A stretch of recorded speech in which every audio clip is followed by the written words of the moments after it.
अस्सलाम वालेकुम वरहमतुल्लाहि वबरकातुहू।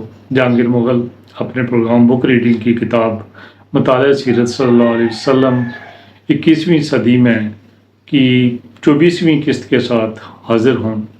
मकासद नबूवत मोहम्मद सल्लल्लाहु अलैहि वसल्लम, मकासद का मतलब वो अहदाफ हैं जिन तक इंसानियत ने इनफरादी और इज्तिमाई कोशिशों से पहुँचना है।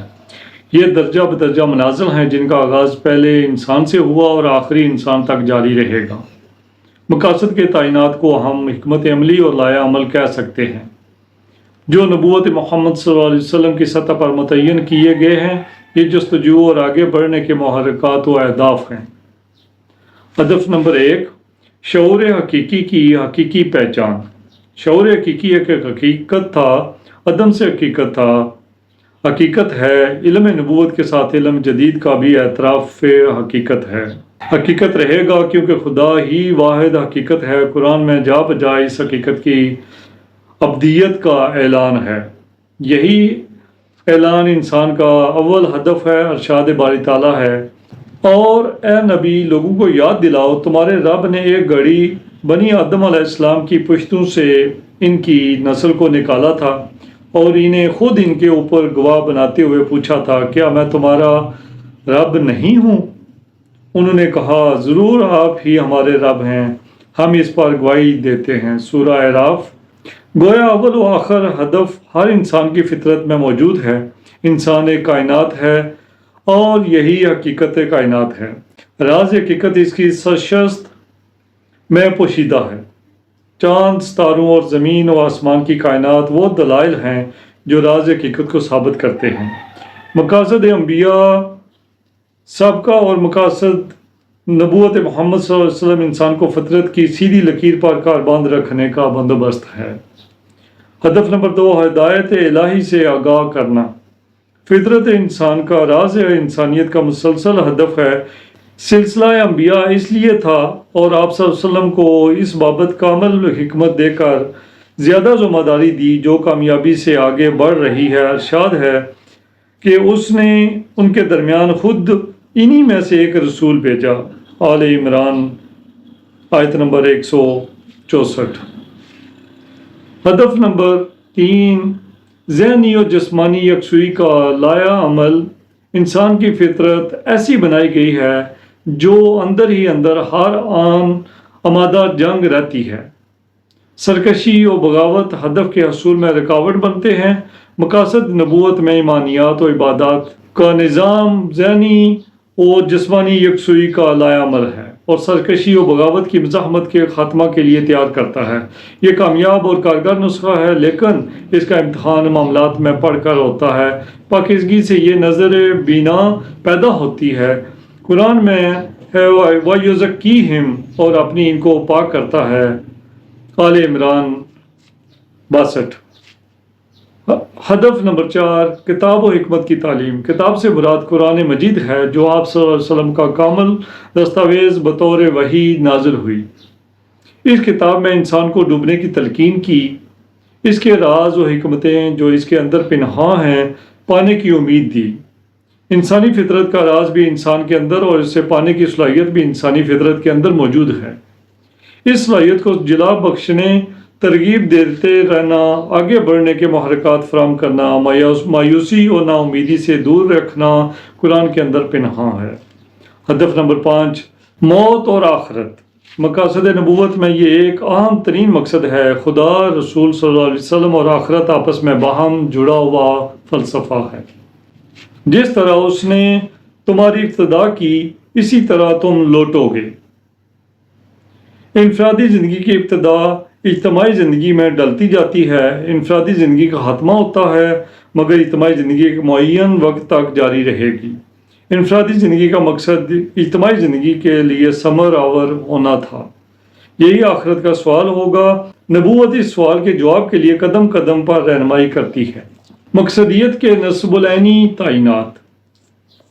मकसदियत के तसव्वुरी तैनात, फ़िक्री तैनात या एतकादी तैनात तो सीरत नबी सल्लल्लाहु अलैहि वसल्लम की हर पल कहानी है। यहाँ हदीस जिब्राइल को लिया गया है जो मकासद नबूवत और फरीज़ा नबूवत की 4 जहात سے تعین کرتی ہے۔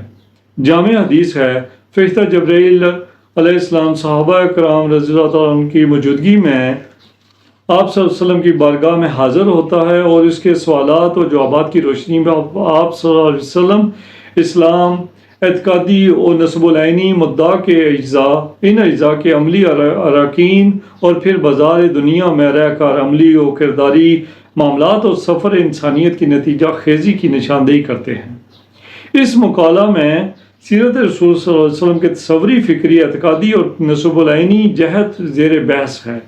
باقی جہات دوسرے مقالات کا حصہ ہوں گی۔ آپ صلی اللہ علیہ وسلم مجھے بتائیے کہ ایمان کیا ہے؟ آپ صلی اللہ علیہ وسلم نے فرمایا، ایمان یہ ہے کہ تم اللہ پر ایمان لاؤ، ان کے فرشتوں پر، اس کی کتابوں پر، اس کے رسولوں پر اور یوم آخرت پر، اور یہ کہ تم یقین رکھو تقدیر پر اور اس کے خیر و شر پر۔ مسلم شریف۔ گزشتہ سطور میں ہم نے کائنات کے ایک محوری کردار انسان کی مناسبت سے باقی رہنے اور آگے بڑھنے کے لیے اس کی جسمانی اور ذہنی فعالیت کس طرح کام کرتی ہے وضاحت کی ہے۔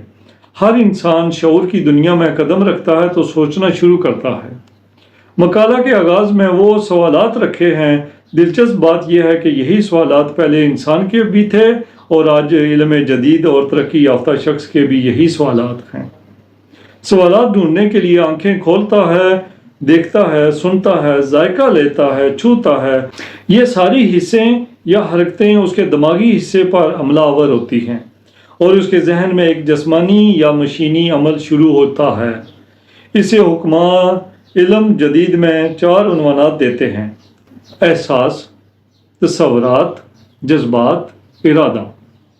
یہ جسمانی عمل اپنے سوالات کا جواب تلاش کر کے اپنا راستہ یا عقیدہ تلاش کرتا ہے۔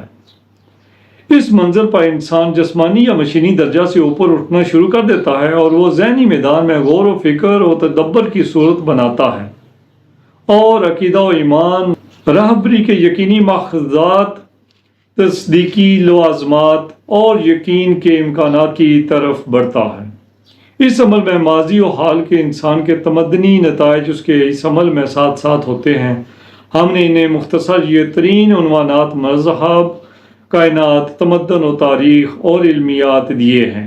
ہمارا مدعا یہ ہے کہ انسان یہ ذرائع استعمال کرے، نئے سرے سے غور و فکر کرے، سب مذاہب کا مطالعہ کرے اور انسانیت کو یہاں تک پہنچانے میں اس کے حصہ کا تعین کرے، اس کے مثبت کردار کو مد نظر رکھے۔ کائنات ایک معمہ ہے، ایک اسرار ہے، کھلی آنکھ سے گو مسلسل دیکھ رہا ہے مگر معمہ بڑھتا ہی جا رہا ہے۔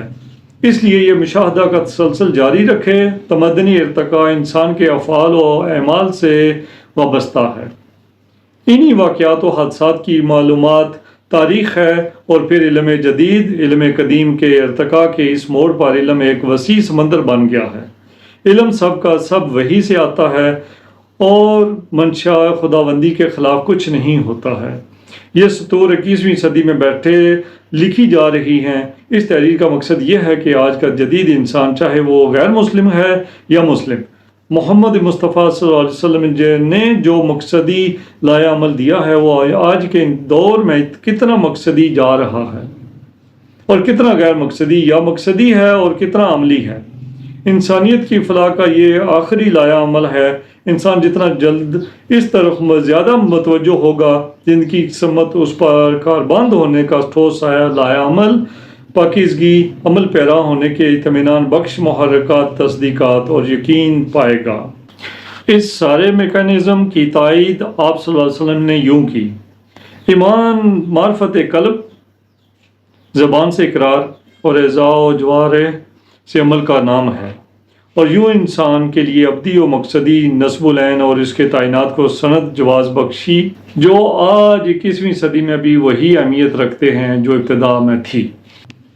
آج کے لیے اتنا، اگلی قسط کے ساتھ دوبارہ حاضر ہوں گا۔ جن ویورز نے میرا ابھی تک چینل سبسکرائب نہیں کیا وہ کر دیں تاکہ آپ کو میری آنے والی ویڈیوز بلا تاخیر ملتی رہیں۔ مع السلام۔